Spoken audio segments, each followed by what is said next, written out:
langis ay pwede kayong gumamit ng niyog na isa o dalawa lang ang mata. Pero pwede rin kayong gumamit ng ordinaryong niyog lamang basta hindi pares ang bilang. Halimbawa 3 piraso, 5 or 7 piraso ng niyog basta hindi pares ang bilang. Kumuha ng 7 piraso ng luyang dilaw, makabuhay na 3 piraso, isang dangkal ang haba, eucalyptus na dahon 3 piraso. Unang proseso. Pag nakabili na kayo ng niyog, kayo rin ito o ipakayod mismo sa iyong napagbilhan. Lagyan ng tubig, tansyahin lamang ang paglagay ng tubig dahil nakadepende ito sa dami ng niyog na gagawin mong langis. Halimbawa ay 3 niyog lamang ang gusto mong gawing langis, ay nasa 5 basong tubig lang ang ilagay mo. Ilagay ang gata sa kawali o sa lutuan ng paglulutuan mo ng langis. Nasa low to medium heat lang po dapat ang apoy. Pag nakita mo na parang bumubula na yung gata, ay haluin mo ito ng dahan-dahan hanggang sa lumabas ang langis. Makikita mo na may namumuong mga latik at unti-unting nagiging langis yung gata ng niyog. Hayaan lang hanggang tuluyan maging langis yung gata. Pag nakita mo na nagkulay brown na yung latik, nangangahulugan na lumabas na lahat ang langis nito. Isunod na ilagay ang mga sangkap, ang luyang dilaw, makabuhay at eucalyptus na dahon. Palipasin lamang ang 3 minuto at pwede na itong alisin sa apoy. Hayaan na ito ay lumamig. At pag malamig na ito ay salain ito ng maigi para hindi sumama ang mga sangkap na hinalo mo sa pagluto mo ng langis. Pero pwede mo naman ito isama sa loob mismo ng bote, depende po yon sa gusto ninyo. Huwag lang po yung latik dahil hindi talaga ito pwedeng isama.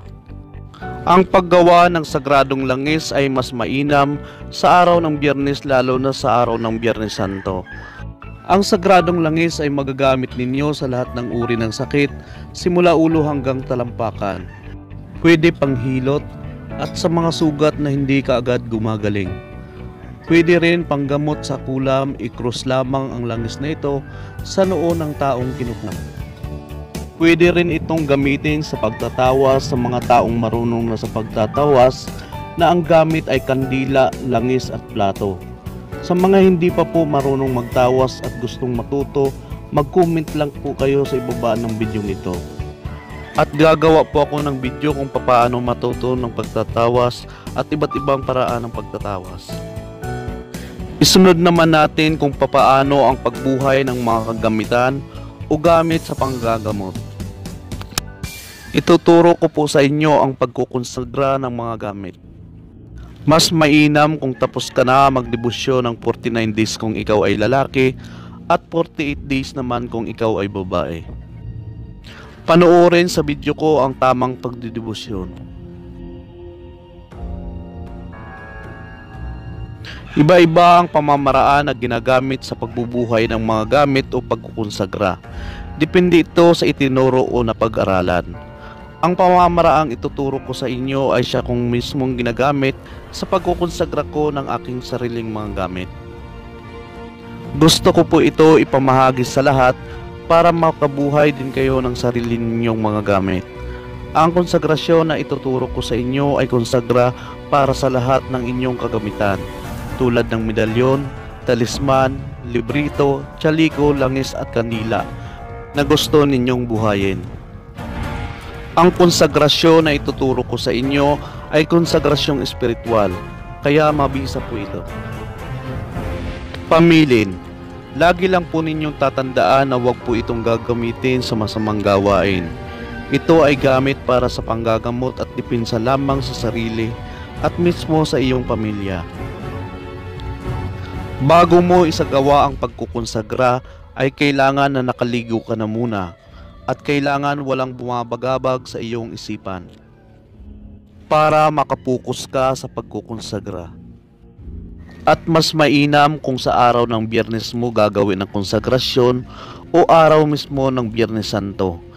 At bago mo simulan ang ritual na ito ay magdasal ka muna ng paglilinis sa iyong sarili. Anima Christi at isang Ama namin, Aba Ginoong Maria, tatlong sumasampalataya at isang luwalhati. Narito ang tamang pagdarasal.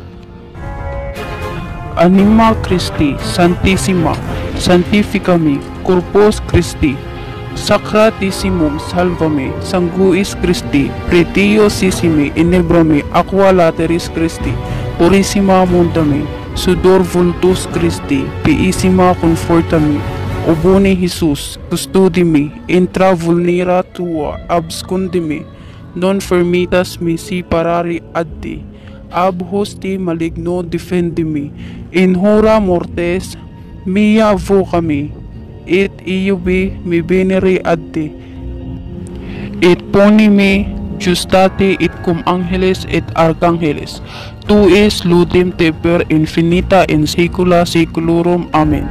Anima Dominus Dios Sabaoth Christi Jesus Corpus Christi atom piccatum icusum Jerusalem Barsadet lavami morsicum salvami. Magtanda ng krus. Amen. Susi Arda Madra Edra Nadra magtanda ng krus. Amen. Ama namin sumasalangit ka, sambahin ang ngalan mo, mapasa amin ang kaharian mo, sundin ang loob mo dito sa lupa para nang sa langit.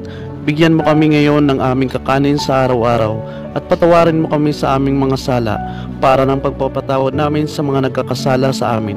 At huwag mo kaming ipahintulot sa tukso at iadya mo kami sa lahat ng masama, sapagkat iyo ang kaharian at kapangyarihan at ang kadakilaan magpakailanman. Amen. Aba Ginoong Maria, napupuno ka ng grasya, ang Panginoon ay sumasa iyo. Bukod kang pinagpala sa babaeng lahat at pinagpala naman ang iyong anak na si Jesus.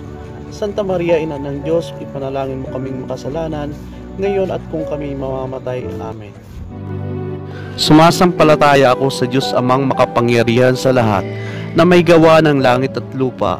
Sumasampalataya naman ako kay Jesucristo, iisang anak ng Diyos, Panginoon nating lahat. Nagkatawang tao siya, lalang ng Espiritu Santo, ipinanganak ni Santa Mariang Birhen, pinagpagkasakit ni Poncio Pilato, ipinako sa krus na matay inilibing. Nanaog sa karoroonan ng mga yumao, nang may ikatlong araw na buhay na maguli, umakyat sa langit, naluluklok sa kanan ng Diyos Amang makapangyarihan sa lahat. Doon magmumulang paririto at maghuhukom sa nangabubuhay at nangamamatay na tao. Sumasampalataya naman ako sa Diyos Espiritu Santo, sa banal na simbahang Katolika, sa kasamahan ng mga banal, sa kapatawaran ng mga kasalanan, sa pagkabuhay na maguli ng nangamatay na tao, at sa buhay na walang hanggan. Amen.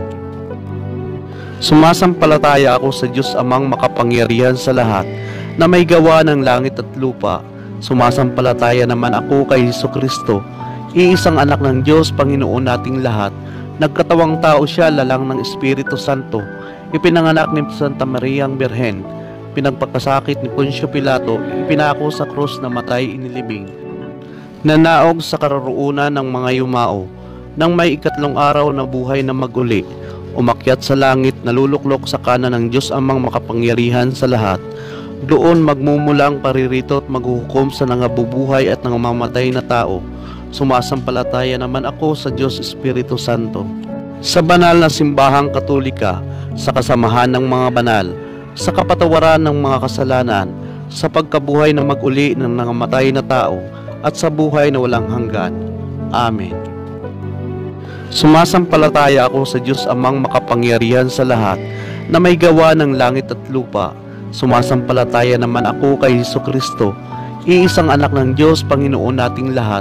Nagkatawang tao siya, lalang ng Espiritu Santo, ipinanganak ni Santa Mariang Birhen, pinagpagkasakit ni Poncio Pilato, ipinako sa krus na matay inilibing.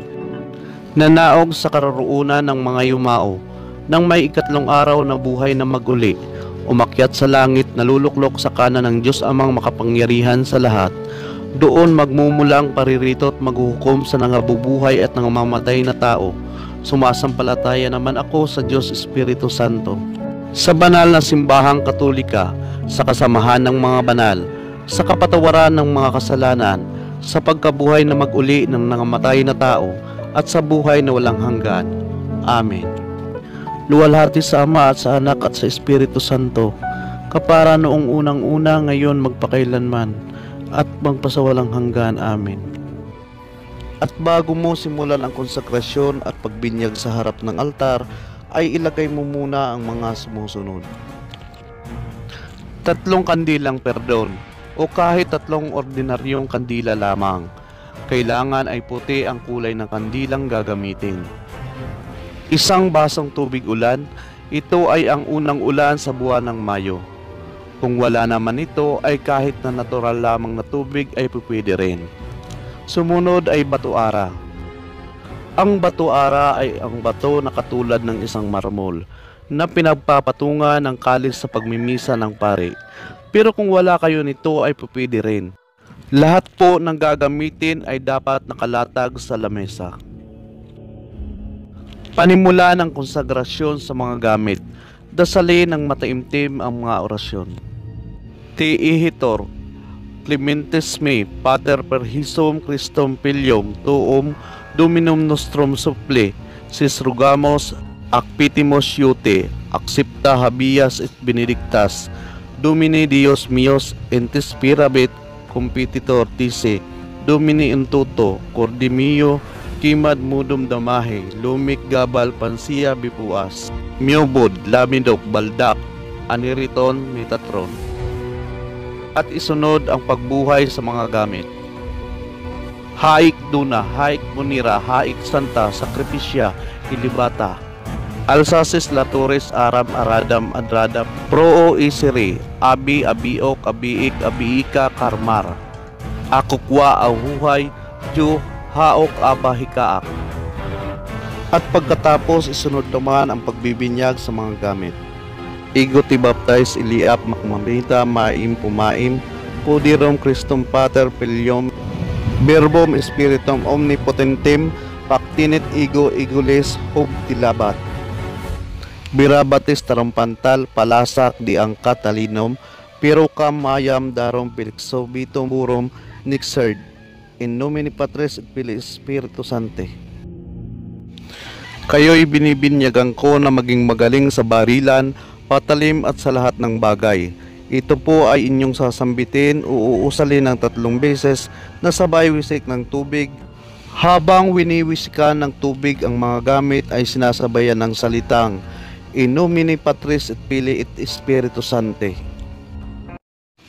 Pamilin. Ang lahat ng gamit na inyong binuhay o kinonsagra ay huwag dadalhin sa bahay aliwan, patay at sementeryo, at huwag din itong hahakbangan o paglalaroan para manatili ang bisa nito.